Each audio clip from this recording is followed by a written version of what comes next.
Buenas tardes, mi nombre es Isaac Muñoz Montero y el día de hoy me encuentro con Mariana Guevara Carranco para realizar una entrevista con la finalidad de conocer la opinión de la experta en el tema seleccionado, el cual es cómo los fenómenos políticos y religiosos incrementan el desarrollo de conflictos armados en Medio Oriente.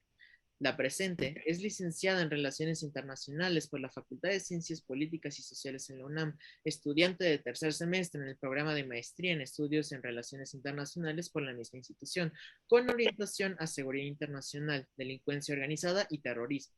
Es egresada del Diplomado Análisis de Terrorismo en el siglo XX de la UNAM y Medio Oriente, Historias y Realidades, por la Universidad Iberoamericana. Cuenta con diversos cursos en terrorismo, seguridad internacional, análisis de inteligencia y cooperación para el desarrollo.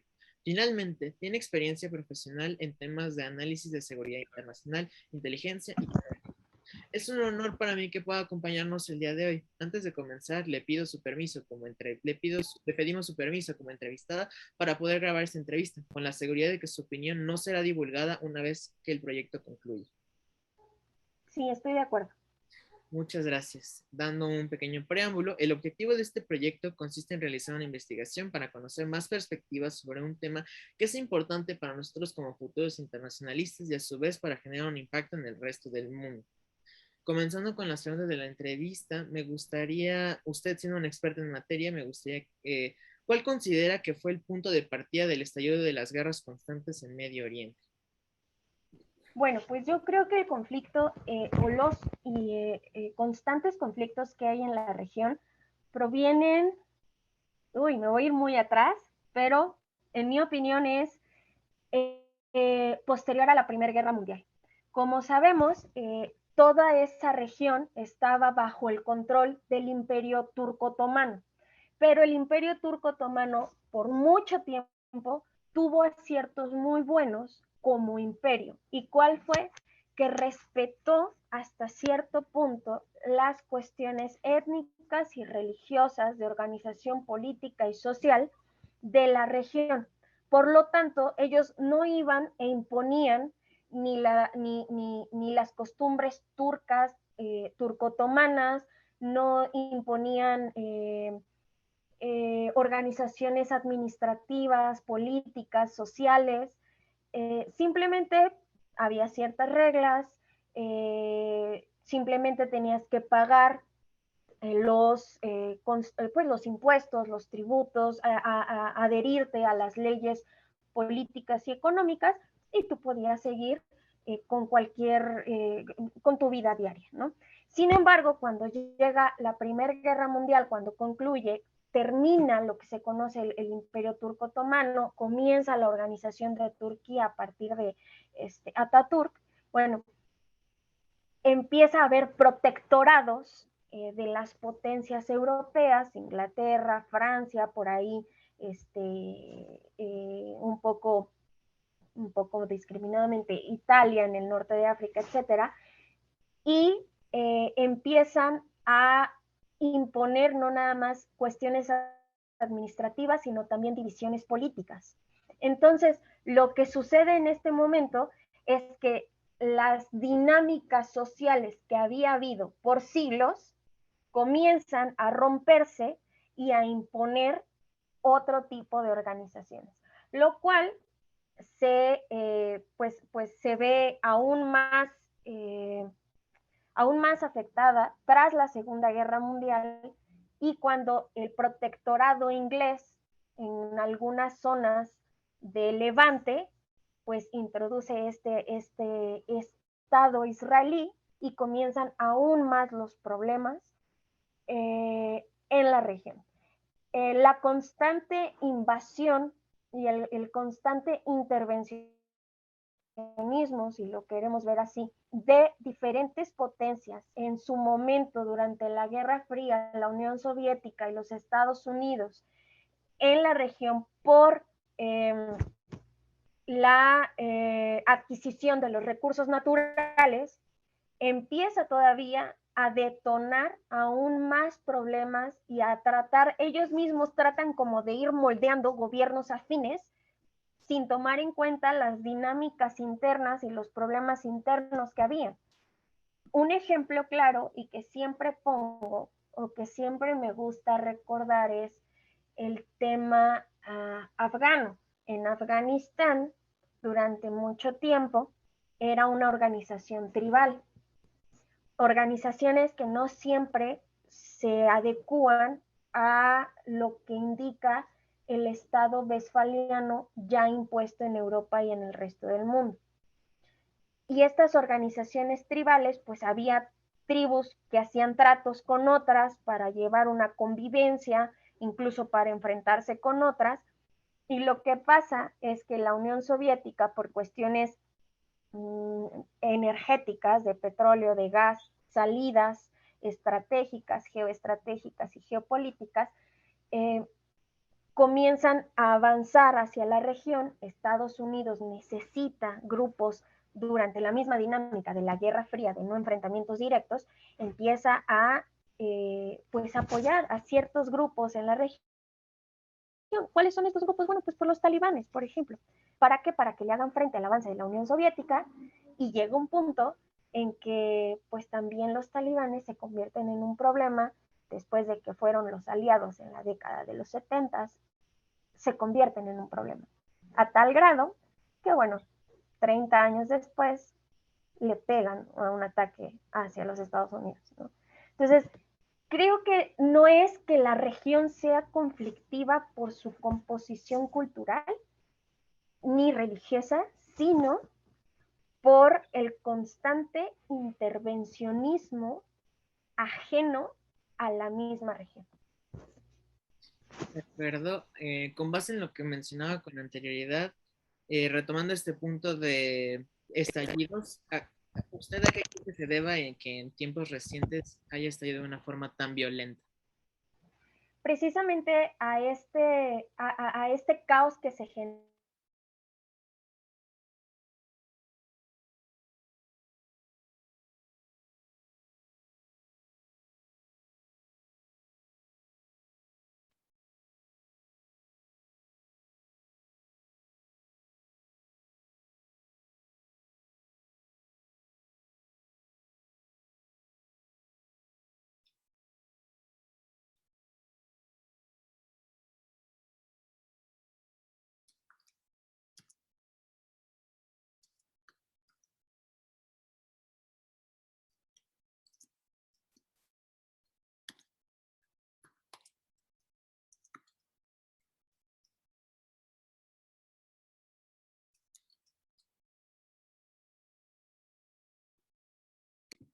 Ok, ok, bueno, sí, nada más para terminar este punto, es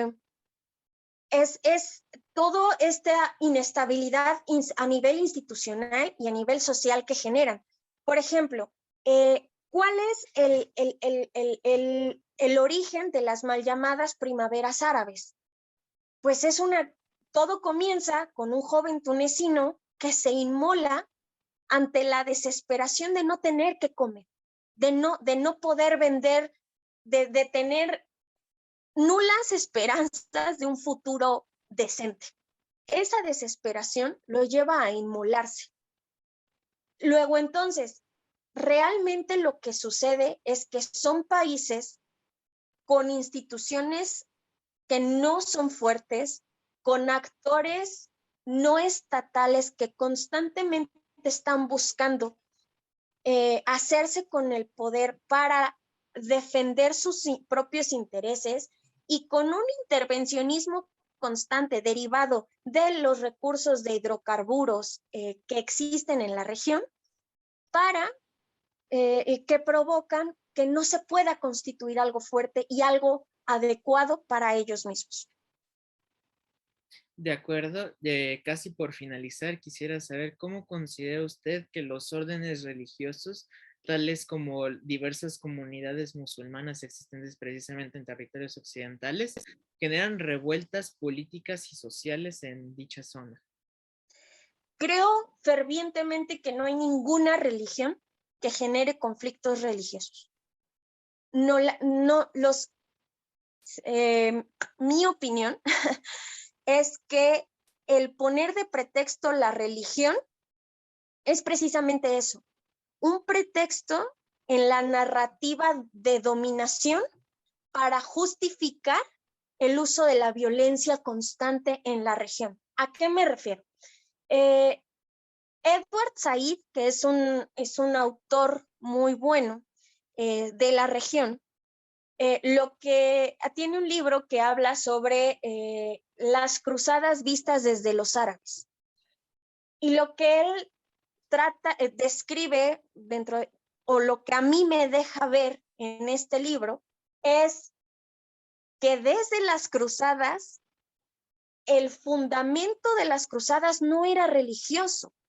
El fundamento de las cruzadas era económico, porque quien controlara la ciudad donde llegaban peregrinaciones de todo el mundo, todo el tiempo, ¿qué clase de mercado controlaba? Después, realmente, ¿por qué te puedes preguntar por qué durante todo el mandato del Imperio Otomano no había conflictos de sunnis contra shias? No, tenían diferente forma de interpretación religiosa, pero en realidad no era un problema digno de enfrentamiento.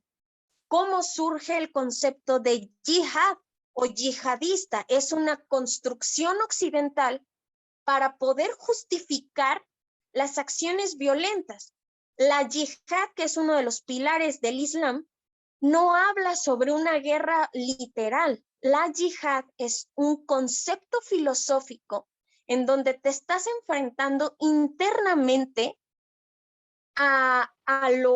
como al pecado, por así decirlo, desde una óptica católica, y que el Islam siempre tiene que estar venciendo. Cuando vienen las cruzadas, comienza la defensa literal, y cuando vienen otros embates militares, es cuando surgen, pero es como una reacción, ¿me explico? Entonces, hay personas que consideran, por ejemplo, o son tan reduccionistas que dicen que el conflicto palestino-israelí es un conflicto religioso. Y el conflicto palestino-israelí es todo menos un conflicto religioso. Es un conflicto de un gobierno que está segregando a una población en un territorio determinado. Tengo colegas que hablan incluso de un apartheid, ¿no? Pero eso no quiere decir que sea judíos contra... No, por supuesto que no. Esos lugares por siglos convivieron armoniosamente diferentes religiones. El problema es que se genera un discurso y una retórica desde el mal llamado Occidente o desde una visión eurocéntrica estadounidense, en donde justificamos los embates y ya somos tan reduccionistas para catalogar a la otredad como salvajes que se pelean por la religión. Nosotros tan civilizados no hacemos esto y somos tolerantes. No, por supuesto que no. ¿Cómo llega? Y ese es para complementar, el terrorismo fundamentalista religioso, rara vez estos grupos verdaderamente se identifican con las comunidades religiosas. Un musulmán te va a decir, a mí no me representa alguien de ISIS. Ojo, a mí no me representa alguien de ISIS. A una persona judía no la representa un terrorista extremista judío. A mí como católica no me representa un terrorista de supremacía blanca, por más que digan que ellos van a pelear por nuestro Señor Jesucristo. Jamás en la vida. Entonces, hay que ir rompiendo con ese discurso de dominación en donde se va a justificar la acción violenta para imponer formas políticas y económicas de organización solamente para justificar también pues, los intereses económicos que hay detrás, ¿no? Entonces, no creo que la religión sea un factor de inestabilidad. Con eso yo me quedaría. Excelente, pues le doy las gracias por su tiempo el día de hoy. Los conocimientos que fueron otorgados hacia mi persona son muy valiosos y precisamente son de mucha ayuda para el complemento de esta actividad. Es por ende que le doy las gracias y le deseo un muy buen día. Muchas gracias, igualmente.